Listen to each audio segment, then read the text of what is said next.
자 어서 오시게. 강목 같은 얇은 팔뚝으로 인해 어디가서 반팔을 입지는 못하시는가? 술자리에서 팔씨름만 하면 동네 북처럼 일단 너부터 나와의 원픽 대상자가 되는가? 안녕? 손만 흔들었을 뿐인데 팔의 살이 자체적 자아로 인해 스스로 나대고 있는가? 참 부끄러운 일이다. 그렇다면 그대들의 문제는 바로 전완근에 있는 것이다. 우리 꾸러기들이 연락의 운동에 나중에는 반팔을 입을 수 있도록, 팔씨름할 때 첫 번째 원픽이 되지 않도록 오늘은 전완근에 대해서 야무지게 야불이 털어보려고 한다. 전완근은 앞에 근육으로 전이라는 말과 달리 후완근은 따로 없는 것이 특징이다. 캐캐. 하지만 대비되는 말로는 팔꿈치부터 어깨 아래까지 흔히 말하는 이두근, 삼두근이라고 부르는 상완이라는 말이 붙는 명칭이 존재한다. 통상적으로 전완근은 팔뚝이라고 불리는 근육으로 힘을 쓸 때 대단히 중요한 근육이다. 주먹을 꽉 쥐어보라. 손과 관련된 근육 중 가장 많이 개입되는 근육은 전완근일 것이다. 그대들의 전완근은 주먹을 쥘 때 쭉쭉 갈라지는가? 그럼 이 영상 따위 볼 필요가 없으니 구독만 누르고 끄기 바란다. 여하튼 팔씨름할 때 전완근이 대단히 중요한 이유는 바로 양력과 관련되는 근육이기 때문이다. 그렇다고 전완근 파워업은 양력의 모든 힘업이라는 뜻은 아니고 주변의 협력근 또한 도움을 주기에 모든 근육이 도움을 주되 주된 근육은 전완근이라고 생각하면 편할 것이다. 정리하자면 여러가지 근육들이 팔뚝의 힘을 키우는데 도움이 되지만 가장 크게 개입하는 근육은 전완근이며 이 전완근은 여러가지 힘들 중 특히 버티는 양력과 연관이 있는 근육인 것이다. 그렇기에 전완근을 강화하게 되면 팔씨름이나 격투기, 그 외 운동에 도움이 되는 것이고 중요한 역할을 하는 것이다. 하긴 생각해보면 다양한 운동선수들한테 불필요한 근육은 없다. 그저 주된 근육이냐 삼류 근육이냐 느낌인 거지 모두 다 중요하다. 강하고 큰 팔뚝을 만들기 위해 총 3가지의 근육에 관심을 가져야 하는데 손목 신전근, 손목 굴곡근, 팔꿈치 굴곡근, 이 3가지 근육이 중요한 친구들이다. 손목 신전근은 팔꿈치 바깥쪽으로 튀어나온 뼈인 외측상 과윤기에서 시작하여 손목을 지나거나 손목에 부착한 근육들이며 쉽게 말해 팔뚝 뒤쪽 전체를 따라 움직이는 근육이라고 생각하면 된다. 세부적으로는 긴 노쪽 손목평근, 짧은 노쪽 손목평근, 손가락 평근, 좌쪽 손목평근 등이 있다. 규모가 큰 근육은 아니지만 강하게 키울 수 있는 친구들로 팔뚝 두께뿐만 아니라 팔뚝 전체를 더 근육질로 보일 수 있게 할 수 있는 부위이기도 하다. 손목 굴곡근은 손목을 1차적으로 굽혀주는 친구들로 실질적으로 팔뚝 근육을 말하기도 한다. 마찬가지로 한 가지 근육으로 구성되어 있다고 생각할 수 있지만 해당 부위는 노쪽 손목구핀근, 좌쪽 손목구핀근, 긴 손바닥근으로 구성되어 있으며 해당 부위를 자극해 키우는 것이 팔뚝 둘레를 늘리는 가장 쉬운 방법이기도 하다. 마지막 팔꿈치 굴곡근은 팔꿈치를 굽힐 때 근육들이 가장 큰 힘을 내어 굽힘 활동을 할 수 있게 해주는 친구들이다. 위팔두갈래근, 위팔근, 위팔로근으로 구성되어 있으며 바벨로우, 풀업, 리버스컬로 키울 수 있는 근육들이다. 케이시 버츠 박사의 연구에 따르면 훈련받지 않은 평균 75kg의 남성의 팔뚝 둘레는 약 12인치인 30.48cm가 된다고 한다. 13인치인 33.02cm 이상이 되면 큰 팔뚝을 보유한다고 말할 수 있으며 11인치인 27-94cm 이하는 얇은 팔뚝에 해당된다. 1인치가 얼마나 차이 나겠어? 라고 생각하는 꾸러기가 있다면 진짜 허무맹랑한 소리이다. 직접 운동을 해보면 1인치, 즉 2.54cm를 키운다는 것은 매우 어려운 일이라는 걸 알게 된다. 참고로 해당 박사 연구팀은 이상적인 남성 허리 사이즈는 체지방 8에서 15%인 상태이며 이상적인 팔뚝의 크기는 해당 체지방 허리 사이즈의 50% 곱하기 80%의 수치라고 한다. 예를 들어 체지방이 11%의 허리는 32인치이므로 그의 절반인 16인치의 80%인 13인치가 이상적인 팔뚝의 크기라고 한다.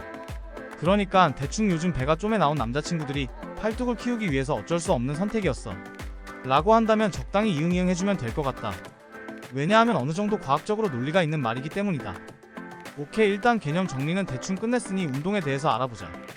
앞으로 말하는 순서는 운동 순서를 말하는 게 아니니 편의상 하고 싶은 운동부터 진행하면 될 것이다. 첫 번째는 리버스컬이다. 우선 늘 그렇듯 다리 넓이는 어깨 넓이만큼 벌려주고 그립은 오버그립으로 잡아준다. 언더그립으로 잡으면 원하는 부위인 팔뚝에 온전한 자극이 되지 않기에 오버그립으로 잡아준다. 잡는 넓이는 어깨 넓이만큼 잡아주면 되는데 초보자의 경우 팔을 쭉 늘어뜨려 놓은 상태에서 잡으면 가장 자연스럽다. 영상을 보면 움직이는 부위는 딱 정해져 있다.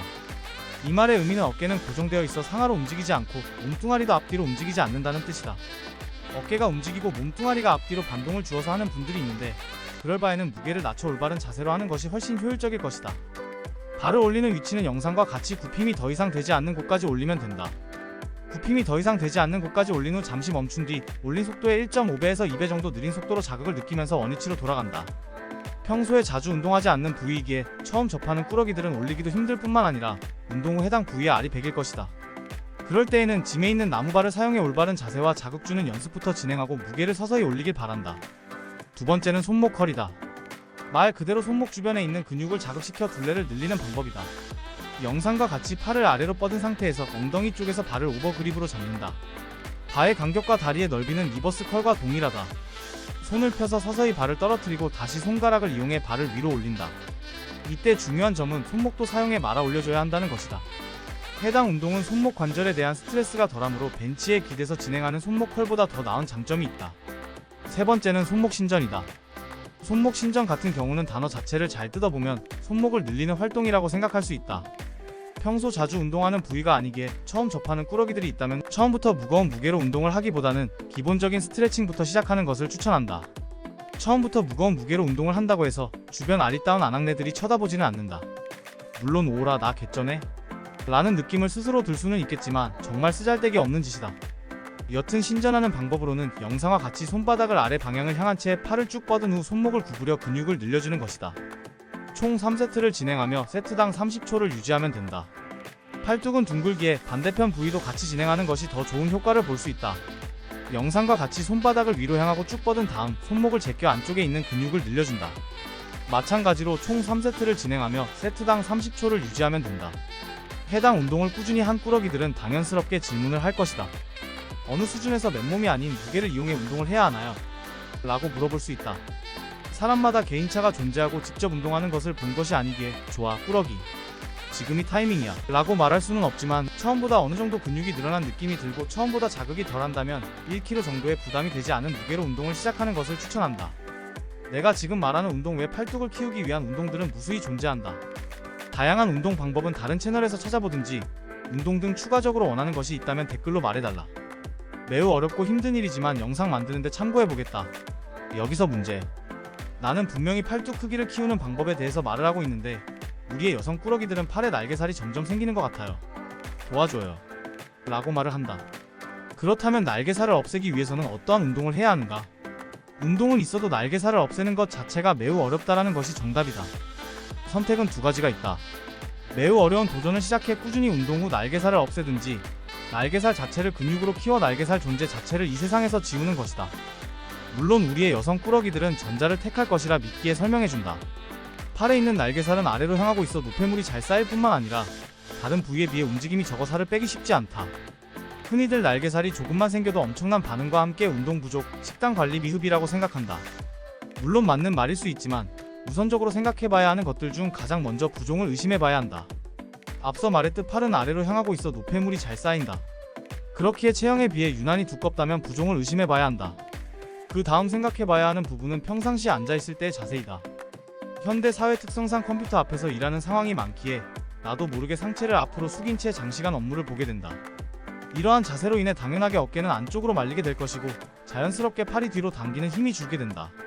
양쪽에서 균형 있는 힘으로 근육 중심을 잡아주어야 하는데 평상시의 자세로 인해 중심이 무너져 한쪽으로만 쏠리는 것이다.